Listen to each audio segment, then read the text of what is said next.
कर रहा हूँ, भागो।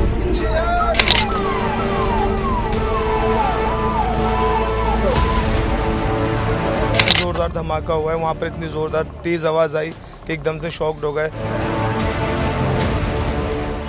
बात दिल्ली धमाके से जुड़ी हुई खुलासों की करते हैं। जैसे जैसे जांच आगे बढ़ी है, नए नए खुलासे इस मामले में हो रहे हैं और दिल्ली धमाकों पर अब क्या नई ताजा जानकारी आ रही है वो भी आप जरा जान लीजिए। यहाँ पर धमाकों पर लगातार बड़े बड़े खुलासे हो रहे हैं और इस बार साजिश पर एनआईए ने एक और बड़ा खुलासा कर दिया है कि दिल्ली धमाके कोई आम धमाका नहीं था, बल्कि एक आत्मघाती हमला था जो पहली बार दिल्ली में अंजाम दिया गया था। सोचिए आप, आत्मघाती हमला जो दिल्ली में हुआ, गाड़ी के अंदर बम फटा, जो विस्फोटक था वो फटा और ये पहला मौका था दिल्ली में इस तरह के हमले को अंजाम दिया गया। और इस आतंकी साजिश में शामिल पहले शख्स की गिरफ्तारी हो चुकी है जिसका नाम आमिर है। आपको बताएं जो खुलासे और इसमें हुए हैं उसमें क्या क्या अपडेट निकल कर यहाँ पर सामने आए हैं। जो पहला खुलासा हुआ वो इस बात को लेकर था कि आत्मघाती हमला था जो पहली बार दिल्ली में हुआ और इस आत्मघाती साजिश में शामिल पहले शख्स की गिरफ्तारी अब इस मामले में हो चुकी है। इसका नाम आमिर है। जो तीसरा सबसे बड़ा खुलासा है वो ये है कि एनआईए ने उमर नबी को सुसाइड बॉम्बर बताया है, यानी सुसाइड करने के नजरिए से ही वो वहां पर पहुंचा था और सुसाइड बॉम्बर था वो जिसने इस घटना को अंजाम दिया। और अब तक की जांच में एजेंसियों को कई डिजिटल सबूत भी यहाँ पर मिले हैं जिसकी वजह से आगे की पड़ताल अब इस मामले में यहाँ पर की जा रही है। एनआईए देख रही है इस मामले को और जैसे जैसे जांच आगे बढ़ी है ये तमाम महत्वपूर्ण खुलासे यहाँ पर हो रहे हैं इस मामले में और अपडेट यहाँ पर आ रहे हैं लगातार। और दिल्ली धमाके से जुड़ी हुई एक और बड़ी खबर सामने आ रही है। लाल किले के पास धमाका हुआ था, आत्मघाती हमला बताया जा रहा है। इसे आत्मघाती हमले के लिए कार को तैयार किया गया था। धमाके की साजिश में डॉक्टर उमर के साथ शुरू से शामिल था आमिर नाम का एक शख्स। दिल्ली धमाके को लेकर अब बड़ा खुलासा हुआ है। दिल्ली धमाका आत्मघाती हमला है और जिस कार से ये धमाका किया गया उस कार को आत्मघाती हमले के लिए ही खास तौर पर तैयार किया गया था। इस मामले की जांच एनआईए कर रही है और एनआईए ने ही ये खुलासा किया है। तो दिल्ली धमाके से लगातार अपडेट्स हम आप तक पहुंचा रहे हैं और लाल किले के पास जो धमाका था वो एक आत्मघाती धमाका करार कर दिया गया है।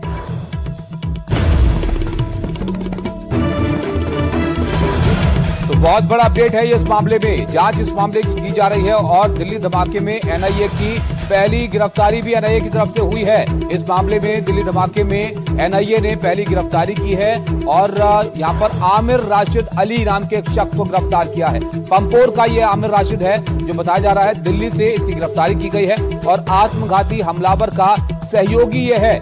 और इस मामले में जिस तरह से धमाका हुआ इसको एनआईए आत्मघाती हमला बता रही है और इसमें जिस व्यक्ति ने सहयोग किया उसको यहाँ पर गिरफ्तार किया गया है। आमिर राशिद इसका नाम बताया जा रहा है कि आमिर लगातार जो है इसके संपर्क में था जिसने आत्महत्या की, जिसने साजिश को अंजाम दिया। आमिर के नाम से रजिस्टर्ड वाली कार भी हमले में इस्तेमाल हुई। साथ ही इस मामले में एनआईए ने पहली गिरफ्तारी अब कर ली है। जम्मू कश्मीर के पैम्पोर के रहने वाले आमिर राशिद अली नाम के शख्स को दिल्ली से गिरफ्तार किया गया है। गिरफ्तार आमिर आत्मघाती हमलावर उमर नदवी का सहयोगी है। बताया जा रहा है जितनी देर वो गाड़ी घुमा रहा था उतनी देर वो इस आमिर के संपर्क में था। मुकेश हमारे साथ है। मुकेश, सीसीटीवी के जरिए इस गाड़ी की पूरी मूवमेंट को ट्रैक किया गया है। अब आत्मघाती हमला एनआईए बता रही है इस पूरे मामले को, बहुत बड़ी बात है ये। और ये जो आमिर राशिद है जिसकी गिरफ्तारी यहां पर अब की गई है, कौन है ये, किस तरह से ये सहयोग कर रहा था उमर को? देखिए, आमिर राशिद अली जो है पेशे से प्लम्बर है और जम्मू कश्मीर के पंपोर का ये रहने वाला है। और अभी जो जांच हुई है एनआईए ने बहुत ही टेक्निकल इन्वेस्टिगेशन की है और उसके बेसिस पर आमिर राशिद अली को गिरफ्तार कर लिया है। दिल्ली लाल किला ब्लास्ट में एनआईए ने पहली गिरफ्तारी की है और एनआईए के मुताबिक आमिर राशिद अली जो है वो शुरुआत से लेकर और ब्लास्ट होने तक लगातार इस पूरी कॉन्स्पिरेसी में एक्टिव तौर पर शामिल था। वो लगातार बॉम्बर उमर मोहम्मद से बात कर रहा था। Doctor Muzammil, doctor Shaheena, doctor Adil, इन सभी से लगातार संपर्क में था और वो खास तौर पर दिल्ली आया था ऐसी गाड़ी को परचेज करने के लिए जिसके जरिए दिल्ली में ब्लास्ट कराया जाए। तो i20 कार उसके नाम पर रजिस्टर्ड थी। जानबूझकर ऐसी गाड़ी को परचेज किया गया था जिसमें बॉम्ब प्लांट किया जाए। और एनआईए के मुताबिक जो ये कार है इसमें खास तौर से बम को प्लांट किया गया था जिससे कि दिल्ली में फिदाइन हमला हो। और अब तक की जांच के हिसाब से इस बात का शक है कि शायद लाल किले की पार्किंग के अंदर जब उमर मोहम्मद 3 घंटे तक रहा, उसी दौरान उसने पूरे बम को असेंबल किया और वहां से निकलते ही लाल किले के बाहर जो है बम फट गया। तो ये पहली और बड़ी गिरफ्तारी की है एनआईए ने आमिर राशिद अली, जो कि पेशे से प्लम्बर है और पंपोर का रहने वाला है, उसे गिरफ्तार किया है। इसकी गिरफ्तारी दिल्ली से हुई है। एनआईए के मुताबिक इस पूरे मामले में अभी तक 73 लोगों से पूछताछ हो चुकी है, जिसमें कई घायल लोग शामिल हैं। अब एनआईए इस पूरे मामले में फंडिंग के सोर्स की जांच कर रही है और इसके पीछे कौन लोग हैं उसको लेकर लगातार जांच जारी है। जी बिल्कुल मुकेश, बहुत बड़े अपडेट हैं जो यहाँ पर सामने आ रहे हैं कि ये आत्मघाती हमला था। आमिर राशिद नाम का व्यक्ति जो तमाम लोगों के संपर्क में था, गाड़ी को खास तौर से इस तरह से तैयार किया गया था कि उसमें एक्सप्लोजिव रखा जा सके। दिल्ली ब्लास्ट के आत्मघाती हमलावर उमर के समर्थन में टीआरएफ ने भी यहाँ पर पोस्टर जारी कर दिया है। टीआरएफ कौन है ये भी जरा आप समझ लीजिए। लश्कर तैयबा से जुड़ा हुआ आतंकी संगठन है, जिसने यहाँ पर अब इसके समर्थन में उमर उन नबी के समर्थन में यहाँ पर पोस्टर जारी किया और उसको श्रद्धांजलि बकायदा दी।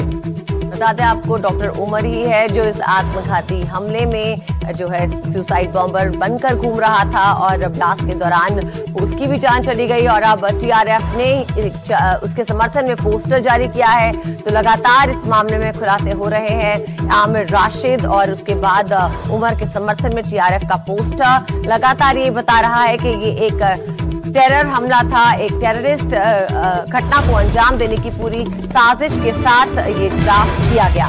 एक और अपडेट आपको बता दें, इस पूरे मामले में, दिल्ली ब्लास्ट मामले में बड़ी जानकारी यहां पर आ रही है और ये जो मामला है इसमें अब ये पता चल रहा है कि ये तो आत्मघाती हमला था और इसकी बकायदा तैयारी इस तरह से की गई थी कि गाड़ी के अंदर विस्फोटक रखा जा सके। पीएएफएफ के खिलाफ भी अब एक्शन शुरू हुआ है। जैश-ए-मोहम्मद से है पीएएफएफ का कनेक्शन और अब इसके खिलाफ भी एक्शन यहां पर लिया जा रहा है। जैश के पोस्टर लगाते हुए आदिल को देखा गया था और दिल्ली ब्लास्ट मामले में अब ये बड़ी महत्वपूर्ण जानकारी सामने आ रही है। तो हमारे संवाददाता मुकेश लगातार हमारे साथ जुड़े हुए हैं। मुकेश, एक के बाद एक अपडेट्स आ रहे हैं, लेकिन हम बात कर रहे थे आमिर राशिद की। आमिर राशिद, आपने बताया कि हो सकता है जब चांदनी चौक में गाड़ी रुकी थी तो उसने उसके अंदर ब्लास्ट बॉम्ब जो है वो लगाया हो, लेकिन फिर भी इससे पहले अटकलें लगाई जा रही थी कि आत्मघाती हमला नहीं हो सकता। ऐसा लग रहा था कि जैसे बम बस आधी तैयारी के दौरान फट गया। क्या लगता है अब एनआईए का इसके ऊपर और क्या टेक है? देखिए, एनआईए ने साफ कर दिया है कि जो गाड़ी में बॉम्ब फीड किया गया था उसको basically vehicle borne improvised explosive device कहते हैं। ये खास तौर का जो बॉम्ब होता है ये केवल गाड़ी में फिट होता है, जिसको गाड़ी के लिए तैयार किया गया था और जानबूझकर तैयार किया गया था क्योंकि आत्मघाती हमला करना था। तो दिल्ली में ये पहला कोई फिदाइन अटैक है, क्योंकि दिल्ली में इसके पहले कभी कोई फिदाइन हमला नहीं हुआ है। ये पहली बार हुआ है कि गाड़ी के अंदर बॉम्ब प्लांट करके उसको ब्लास्ट किया गया हो और जो हमलावर हो उसकी भी मौत उसी हमले में हो गई हो। तो ये पहला फिदाइन हमला है। जहां तक बात करते हैं पीएएफएफ की, पीपल्स एंटी फासिस्ट फ्रंट, ये जो है जैश-ए-मोहम्मद का एक शैडो संगठन है जो कि जम्मू कश्मीर में जैश-ए-मोहम्मद के लिए काम करता है। इसका जो प्रवक्ता है तनवीर अहमद रादर है और शक इस बात का है कि जो आदिल अहमद रादर पकड़ा गया है शायद वही तनवीर अहमद रादर है जो कि हर ब्लास्ट के बाद, हर आतंकी घटना के बाद लगातार पीएएफएफ के नाम से मेल करता था या किसी ब्लास्ट की रिस्पॉन्सिबिलिटी लेता था। तो शक इस बात का है कि पीएएफएफ का जो प्रवक्ता तनवीर अहमद रादर जो खुद को क्लेम करता था शायद वो आदिल अहमद रादर हो सकता है। तो इसको लेकर भी लगातार पूछताछ चल रही है। तो ये बड़ा अपडेट ये है कि जांच एजेंसी एनआईए ने ये मान लिया है कि दिल्ली में हुआ ब्लास्ट एक फिदाइन हमला था और ये पहला फिदाइन हमला है जो राजधानी दिल्ली के अंदर हुआ है। तो इस तरह से इसमें बड़ी कामयाबी हासिल करते हुए एनआईए ने पहली गिरफ्तारी की है आमिर राशिद अली, जो पेशे से प्लम्बर है और i20 गाड़ी जिसके नाम से रजिस्टर्ड थी उसे गिरफ्तार किया गया है। जी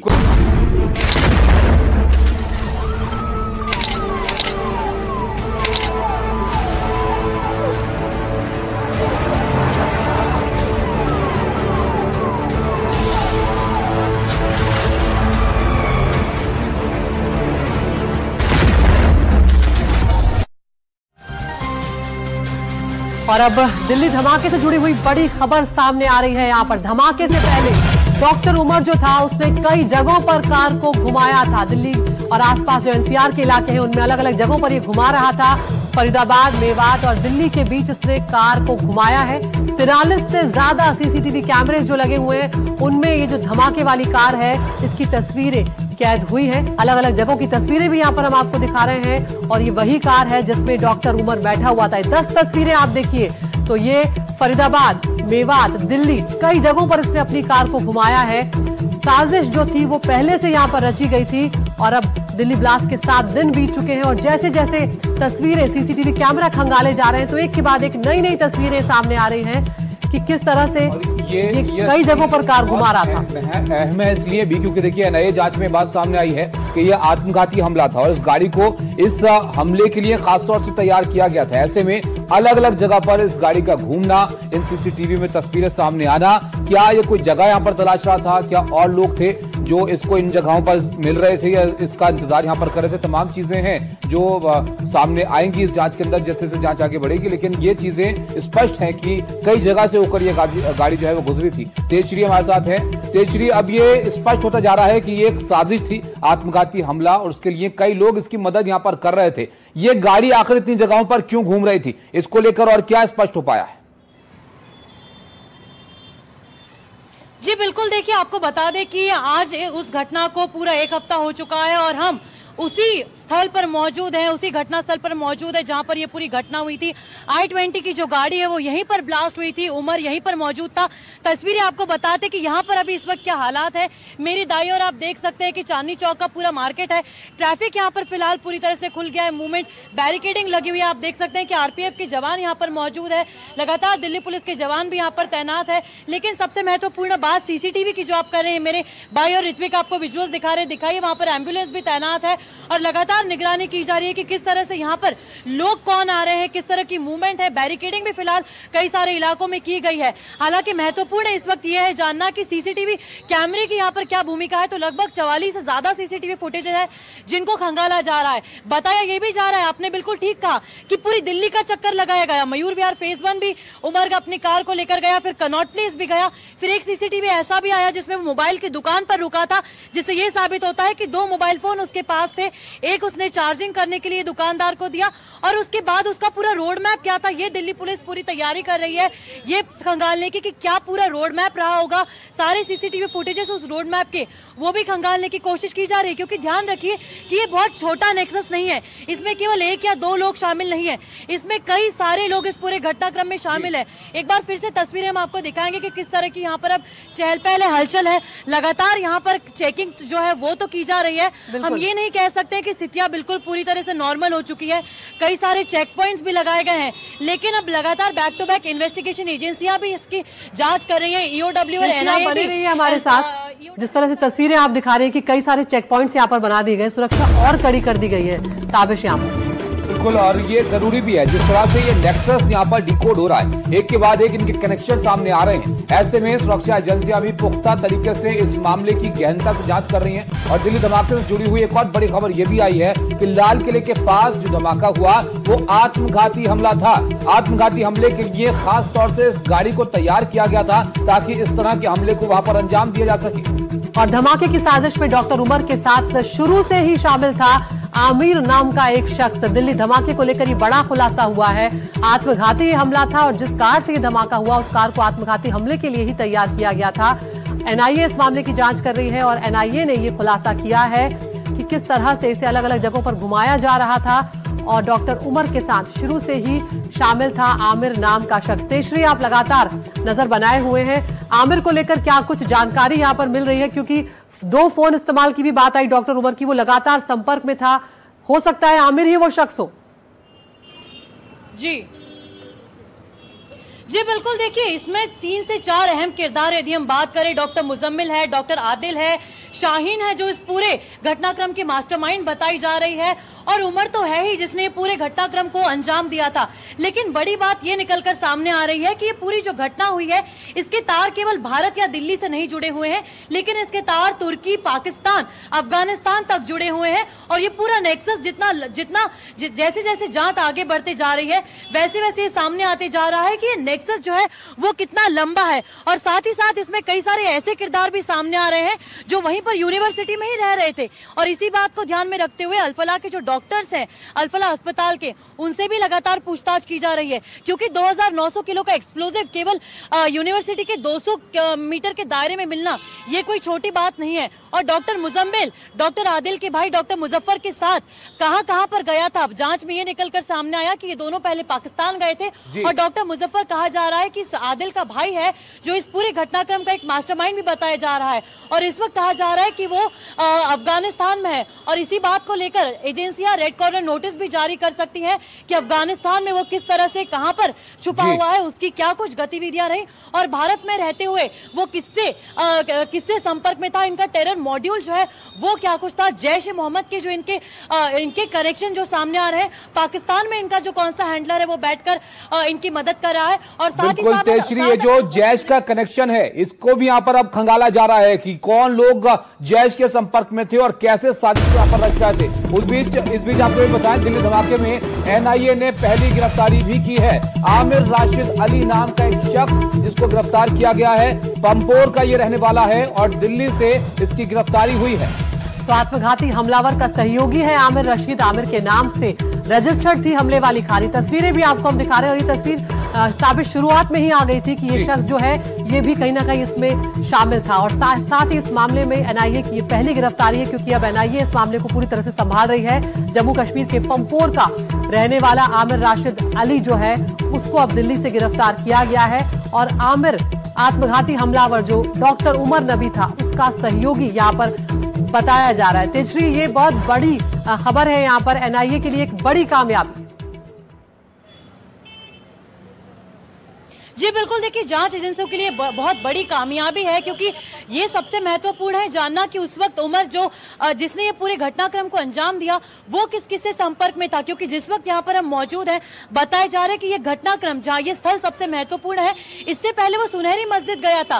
3 घंटे उसने गाड़ी वहां पर पार्क की। तो 3 घंटे में ऐसा क्या कुछ हुआ, किससे चर्चा हुई, फोन पे किससे बात की, ये भी सामने आ रहा है कि वो फोन पे लगातार संपर्क में नहीं था, लेकिन थ्रेमा नाम का एक सर्वर ऐप है उससे लगातार संपर्क किए जा रहा था। और सभी लोगों ने अपना एक सर्वर बनाया हुआ था, उस पर वो बातचीत करते थे।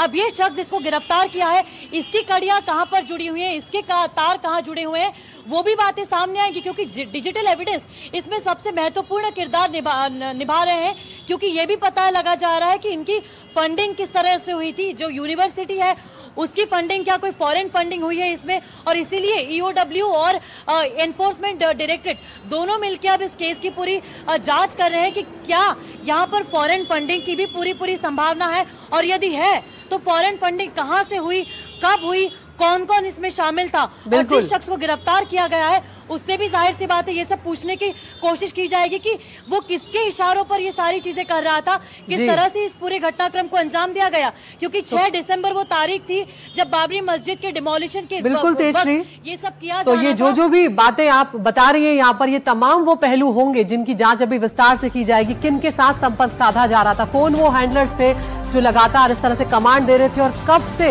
इस साजिश की प्लानिंग जो है वो की जा रही थी। और ये फंडिंग वाला एंगल जो है ये भी बहुत महत्वपूर्ण है दीदी, कि आखिर इन लोगों को पैसे कौन मुहैया करवा रहा था और किस रूप से ये पैसे इनको मिल रहे थे।